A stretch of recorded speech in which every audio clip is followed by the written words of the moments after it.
And action. Hey guys, welcome back to my commentary on Nowhere But Up by Patty Millette.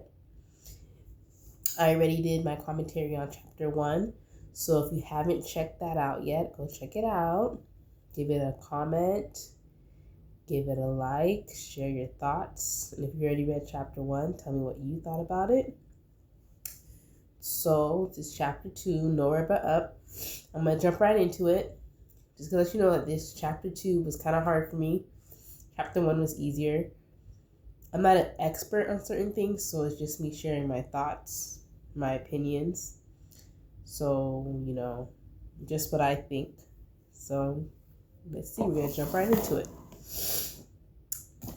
I need like a tissue or something. Maybe my blanket. It's my blanket. Okay. So, this is going to be the first part that made me want to write out my thoughts on the thing. So, this is from the author. Unfortunately, he wasn't my only molester. During the same time period, a second molester entered my life. Another person I knew, another person I trusted. So, this is the hard topic part. So, this is my thoughts. This portion of the book made me think about something I learned on a crime show. If I'm remembering correctly, and that is, acts of crimes done against another person is mostly done by people you know as opposed to strangers. Like mostly done by people you know as opposed to being mostly strangers. It also makes me mourn that part of her life that was supposed to be special for her and her future partner, aka her husband or boyfriend, who she was in love with.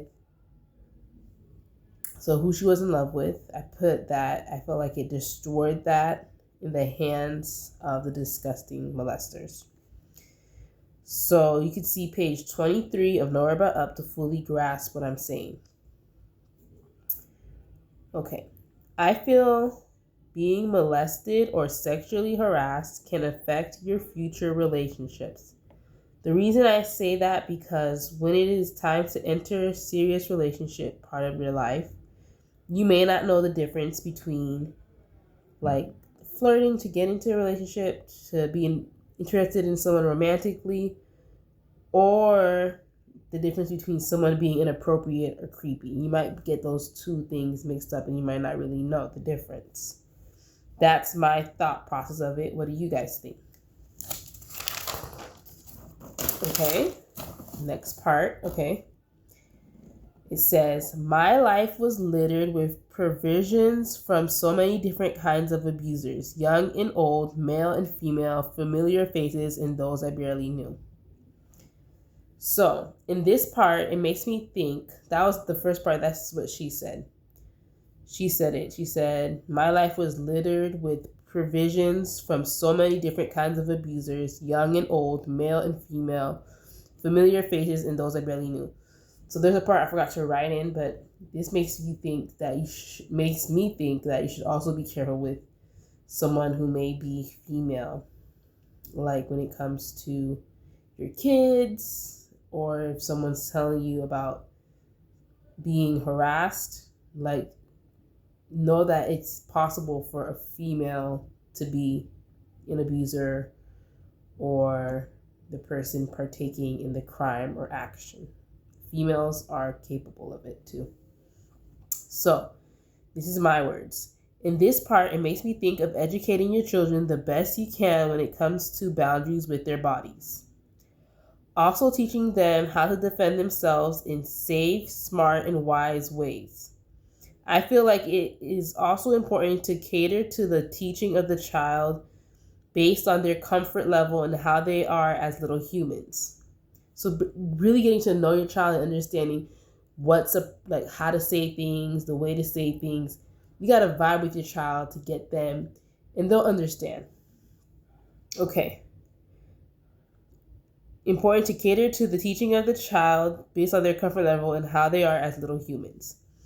Another thing I say is it's a very good thing alongside the things I mentioned above, is to do your reliable research on sexual abuse / pedophile things. So you have an understanding on what it is, and you can kind of get a grasp on how to respond to it because you know what it is. And also pray for your kids too. One day I was just like curious. I was thinking, I don't know if I had kids or not. I think I probably didn't have kids. Or maybe I was pregnant. I was like, what is like, I was trying to understand pedophile, like what's the percentage of it, like how to know someone is a pedophile, like who pedophiles are. Like I was doing research. And the research, now that I'm remembering, it said pedophiles are people that you know. No. It said pedophiles are most likely, I think it said family members. I can't remember what it said, but it's mostly associated with someone that you know. It was a research done a long time ago. But you can Google it and see what you find. Okay. So you understand what it is. And pray for your kids too. Definitely pray for your kids. You don't have to pray every day, but do try to make it meaningful, like you care. I feel that that's being humble, and God wants us to be humble. I think when you're humble, you know that things can go wrong and to be careful. And also follow the Spirit and your intuition. Okay, so that was my thoughts from the read. She talked about her interaction with her first time experiencing sexual abuse, and that was at the age of 3. She was there playing doctor, and then they inserted something inside of her, and she said it felt wrong and dirty. And what else?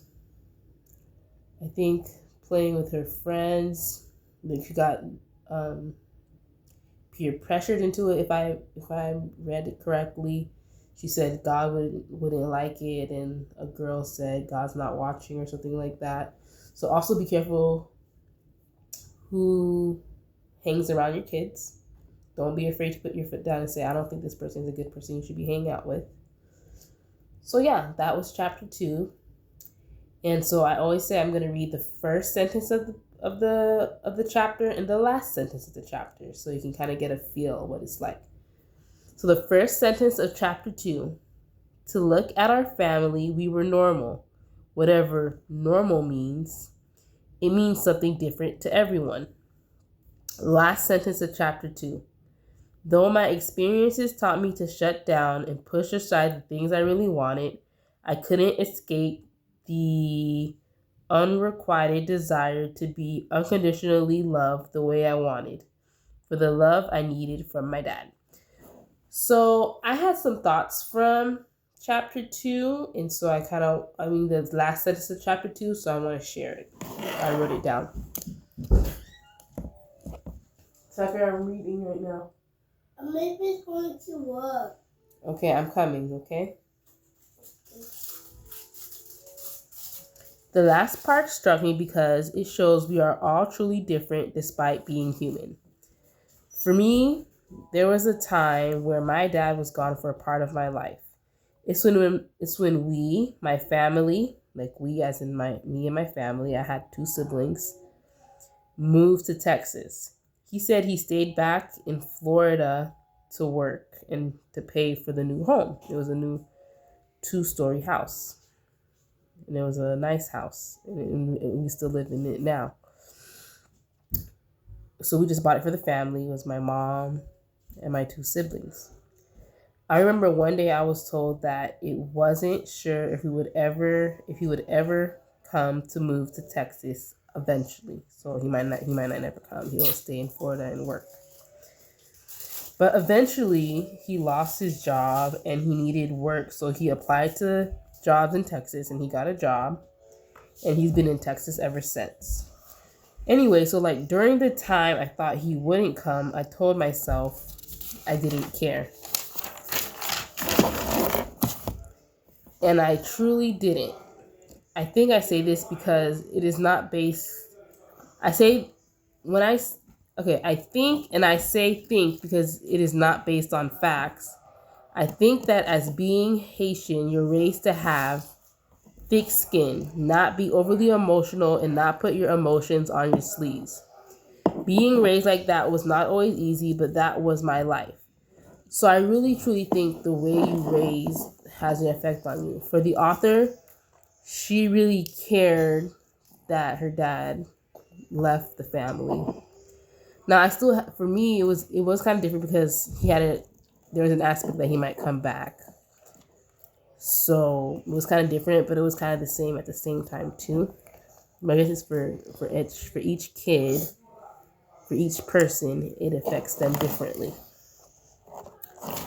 So you can see that for her, she felt that parts of her being continually abused was because she was missing that male role model, aka a dad in her life. Be quiet. I'm sure there are other survivors who would probably understand where she is coming from. I guess this is why it's important for there to be a positive and safe male influence in your kid's life, or you need to pick a good husband or wife for different gender you gotta pick a good husband to be the father of your future children. But you also gotta pick a good wife too. Being a pedophile is a crime. Sexual abuse is a crime. Whether you knew or not knew, it was wrong. You will suffer the consequence, either from a judge or God. I feel like people know better. I also feel like parents need to educate their kids on not only defending themselves against sexual abuse, but also to teach the kids not to be sexual abusers. We know kids don't know things, but it's our job and our responsibility to teach them to keep their hands to themselves and not to touch other children or other people in general in certain ways. Kids need to know boundaries. And for adults that do criminal sexual behavior, they need to be punished accordingly. So that was my take on chapter 2. It was really deep. I was trying to explain it the best I can. And yeah, that was my take on it. I hope you guys enjoyed it. It's all about education. It's all about teaching. It's all about justice as well, because that has to be served. Things are put in place for a reason. A crime is considered a crime for a reason.